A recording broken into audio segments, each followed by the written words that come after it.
அதாவது தேவையே இல்லாத ஒரு விஷயத்துக்கு இவ்வளோ பெரிய சண்டை போடணுமா அப்படின்ற லெவலுக்கு ராணுவ அவர்கள் இன்னைக்கு ஒரு பெரிய சண்டையா வந்து போட்டு விட்டாப்புல. ஸோ இதனால சௌந்தர்யா பயங்கர காண்டாயிட்டாங்க. காண்டானது மட்டும் இல்லாம செம்மையா புடிச்சு வெளு வெளுன்னு வெளுத்து விட்டாங்க. இன்னொரு பக்கம் ராணவ் நம்ம முத்துவ வச்சு செய்ன்னு செய்ற அளவுக்கு நோஸ் கட் வந்து பண்ணி விட்டாப்புல. மனுஷன் "டேய் இத்ரா ராணவ் பார்றா, என்ன பார்றா, என்ன பார்த்து பேசுறா" அப்படின்னு சொன்னா, மனுஷன் கையை காமிச்சு, "உங்ககிட்டலாம் பேசுறதுக்கு எனக்கு விருப்பமே இல்ல. தயவுசெய்து நீ என்கிட்ட பேசவே பேசாத" அப்படின்னு சொல்லிட்டு அவர் பாட்டுக்கு வந்து போயிட்டே இருக்காப்புல. ஸோ இவங்க 2 பேருக்குள்ள என்ன நடந்துச்சு? ஏன் சௌந்தர்யா அவ்வளோ தூரம் கத்துனாங்க? ராணவ் ஏன் இவ்வளோ தூரம் வந்து பிஹேவ் பண்ணாரு? அப்படிங்கிறத பத்தியெல்லாம் இந்த வீடியோல முழுசா பார்க்கலாம். ஸோ இந்த வீடியோக்கு போறதுக்கு முன்னாடி நம்மளோட சேனலை சப்ஸ்கிரைப் பண்ணாதவங்க சப்ஸ்கிரைப் பண்ணி வச்சுக்கோங்க. பக்கத்துல ஒரு பெல் ஐகான் இருக்கும். அதையும் பிரஸ் பண்ணி ஹால்ல போட்டுக்கோங்க. இந்த வீடியோ குறைஞ்சபட்சம் ஒரு 1000 லைக்கான எதிர்பார்க்குறோம். ஸோ லைக்க போடுங்க, வீடியோ பாருங்க. வாங்க இன்றைய வீடியோக்கு நம்ம வந்து போலாம். ஒன்றும் இல்லைப்பா, நம்ம ஜாக்லின் அண்ட் அருண் பிரசாத் இவங்க 2 பேருக்கும் ஒரு டாஸ்க் வந்து பிக் பாஸ் அவர்கள் வந்து கொடுத்துருந்தாங்க. அந்த டெலிஃபோனிக் டாஸ்கில் இவங்க என்ன பண்ணிட்டாங்கன்னா, அதில் சொதப்புன்னு வந்து சொதப்பிட்டு வெளியே வந்துட்டாங்க ஜாக்லின் அவர்கள். வெளியே வந்த உடனே எல்லா கண்டஸ்டண்ட்டும் அங்கே நின்று வெயிட் பண்ணி அவங்கள வரவேற்கிறதுக்காக நின்றுட்டு இருந்தாங்க. ஸோ அந்த நேரத்தில் வந்து பார்த்திங்கன்னா யாரும் சரியாக மைக் போடல. மேபி அது மஞ்சரியா யாருன்னு எனக்கு வந்து தெரியல. ஸோ அதுக்கப்புறம் வந்து பார்த்திங்க அப்படின்னா பிக் பாஸ் அவர்கள் அனௌன்ஸ்மெண்ட் வந்து கொடுத்துட்டாப்புல, டாஸ்க் வந்து பண்ணுங்க அப்படின்னு சொன்ன உடனே, சரி ஹவுஸ் இன்சார்ஜ் எனக்கு யாருமா அப்படின்னு சொல்லி கேட்கும்போது நம்ம சௌந்தர்யா அவர்கள் தான் ஹவுஸ் இன்சார்ஜ். ஏன்னா இந்த வாரம் முழுக்க ஒவ்வொரு ஆள் ஒவ்வொரு நாளைக்கு ஹவுஸ் இன்சார்ஜாக இருக்கணும் அப்படின்றது தான் இவங்களுக்குள்ளே இவங்களே போட்டுக்கிட்ட டீல். ஓகேங்களா? ஸோ இதை தொடர்ந்து சௌந்தர்யா தான் ஹவுஸ் இன்சார்ஜாக வந்திருக்காங்க. அவங்க வந்து ராணவ வந்து கூப்பிட்றாங்க. ராணவ அவங்க கூப்பிடல, சௌந்தர்யா கூப்பிடல ஃபஸ்ட்டு.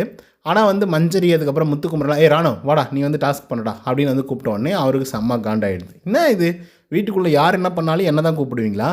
எதுக்காக என்ன கூப்பிட்றீங்க? நான்லாம் டாஸ்க் பண்ண மாட்டேன், எல்லோரும் என்னையே டார்கெட் பண்ணுறீங்களா அப்படின்னு சொல்லிட்டு ராணவ் வந்து கேட்டாப்புல.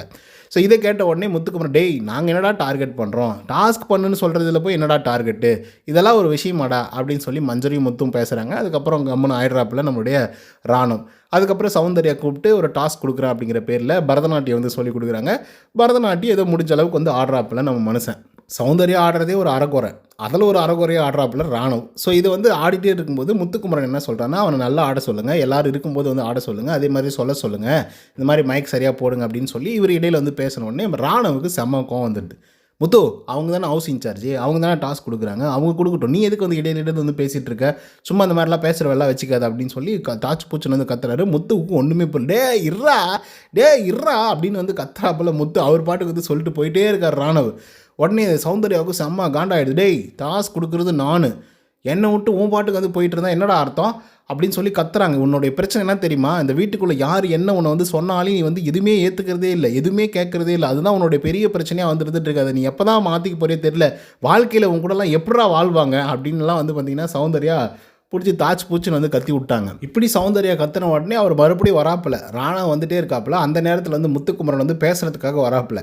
பேசுகிறதுக்கு வரும்போது ராணவ் கண்டுக்கவே இல்லை. இத்ரா டேய் இங்கே பாடுறா, பேசுகிறத கேள்றா, டேய் நீ சொல்கிறதெல்லாம் என்னால் கேட்க முடியாதுடா அப்படின்னு சொல்லி அவர் பாட்டுக்கு வந்து நோஸ் கட் பண்ணிட்டு போயிட்டே இருக்காப்புல. முத்துக்குமரனுக்கு என்ன செய்யறதுனே வந்து தெரியல. மறுபடியும் போய் இத்ரா இங்கே பாடுறா என்னடா இப்போ ஹவுஸ் இன்சார்ஜ் தான் இது கொடுக்கணும், ஆனால் நான் சொன்னதில் என்னடா தப்பு இருக்குது அப்படின்னு சொல்லி முத்துக்குமரன் ஒரு பக்கம் பேசினார்னு வச்சுக்கோங்க. ஆனால் சௌந்தர்யா தான் பிடிச்சி வெளுன்னு வெளுத்து விட்டாங்க. உன்னோட பிரச்சனை என்னன்னு தெரியுதா? யாராவது ஏதாவது சொன்னால் அதை வந்து காது கொடுத்து கூட வந்து கேட்கறதில்ல, ஓ இஷ்டத்துக்கு வந்து போயிட்டே இருக்குன்னா என்னடா அர்த்தம் அப்படின்னு சொல்லி அவங்க ஒரு பக்கம் வந்து திட்டிகிட்டு இருந்தாங்க. அதுக்கப்புறம் ராணவ் வந்து பார்த்தீங்கன்னா கோச்சிக்கிட்டு வந்து போயிட்டாப்புல. இப்போ சொல்லுங்கள், சரி சொல்லுங்கள் என்ன செய்யணும் சொல்லுங்கள், டாஸ்க் என்ன பண்ணணும் சொல்லுங்கள் அப்படின்னு சொல்லிட்டு. அதுக்கப்புறம் இது வந்து ஒரு பெரிய பிரச்சனை தான். ஆக்சுவலாக சொல்ல போனால் எல்லார் மத்தியிலையும் கார்டன் ஏரியாவில் வந்து நடந்தது. அண்ட் எல்லாருமே அவங்களுடைய ஒப்பீனியனும் வந்து வச்சுருந்தாங்க. குறிப்பாக வந்து விஜய் விஷால் அப்புறம் ரயான், டே இப்படிலாம் நீ பண்ணியிருக்கக்கூடாதுரா, அவங்க வந்து பேச வராங்க அப்படின்னா அவங்களுக்கு வந்து காது கொடுத்து வந்து கேட்கணும், நீ உன் பாட்டுக்கு வந்துட்ட அப்படின்னா அது வந்து அரகன்ஸ் மாதிரி வந்து தெரியுது அப்படின்னு சொல்லி ரயான் வந்து சொல்கிறாப்புல. விஜய் விஷாலும் அதுதான் வந்து சொல்கிறாப்புல. தீபக் வந்து என்ன சொல்கிறாரு அப்படின்னா நக்கலா, ஓ இவர் தான் வந்து இன்னசென்ட் ராணவா, பார்த்தியா என்ன மாதிரியான வேலையெல்லாம் பண்ணிகிட்ருக்கான் அப்படின்னு சொல்லி இவர் ஒரு பக்கம் வந்து புலம்பிட்டு இருக்காப்புல. ஸோ இந்த மாதிரி ஒரு பெரிய விஷயமே வந்து நடந்து போச்சு. ஆனால் இது தேவையில்லாத ஒரு விஷயந்தான். பட் 2 பேருமே உள்ளே வந்துடக்கூடாது என்னை பொறுத்தவரையிலும். ராணவ் டாஸ்க் பண்ணுறாப்புல, ஹவுஸ் இன்சார்ஜ் டாஸ்க் கொடுக்குறாப்புல. இதில் வந்து முத்துக்குமரன் வந்து இப்படி தான் பண்ணும் அப்படி தான் பண்ணணும்னு இடையில் வர்றதுன்றது வந்து தப்பு தான். ஏன்னா இதுக்கு முன்னாடி வந்து யாரும் கேள்வி கேட்கல. முத்துக்குமரன் என்ன செஞ்சாலும் என்ன பண்ணாலும் அது சரிதான் அப்படின்னு சொல்லி எல்லாருமே அக்செப்ட் பண்ணிட்டு வந்து போயிட்டாங்க. நான் வந்து முத்துக்குமரனை இதுக்கு முன்னாடி வந்து பிடிக்கலன்னெலாம் சொல்லலை, எனக்கு பிடிக்கும் தான், அவன் தான் டைட்டில் அடிக்கணும் தான், நான் இல்லைன்னுலாம் சொல்லலை. பட் இதுக்கு முன்னாடி யாருமே கேள்வி எழுப்பல. பட் இப்போ எழுப்புறாங்க. ரயான் எழுப்புறாரு, பயங்கர ஸ்ட்ராங்காக எழுப்புறாரு. நீ குரூப்பாக விளையாடுறா அப்படின்னு சொல்லி அடித்து விளையாடுறாப்புல. எப்படி ரயான் ஃபஸ்ட்டு பண்ணிகிட்டு இருந்தாரோ அந்த மாதிரி இப்போ முத்துக்குமரன் பண்ணுறாப்புல. முன்னாடி எப்படி முத்துக்குமரன் பண்ணிட்டு இருந்தாரோ அந்த மாதிரி இப்போ ரயான் பண்ணிட்டு இருக்காப்புல. இப்போ ராணுவ சுத்தமாக மதிக்கவே மாட்டேங்கிறாங்க முத்துவை. ஸோ அந்த லெவலுக்கு தான் வந்து இருந்துட்டு இருக்கு. ஸோ இதை பற்றின உங்களோட கருத்துக்கள் என்ன அப்படிங்கிறத கமெண்ட்ஸில் சொல்லுங்கள். இந்த வீடியோ உங்களுக்கு வந்து பிடிச்சிருந்தா லைக் அண்ட் சப்ஸ்கிரைப் பண்ண மறந்துடாதீங்க. நன்றி, வணக்கம்.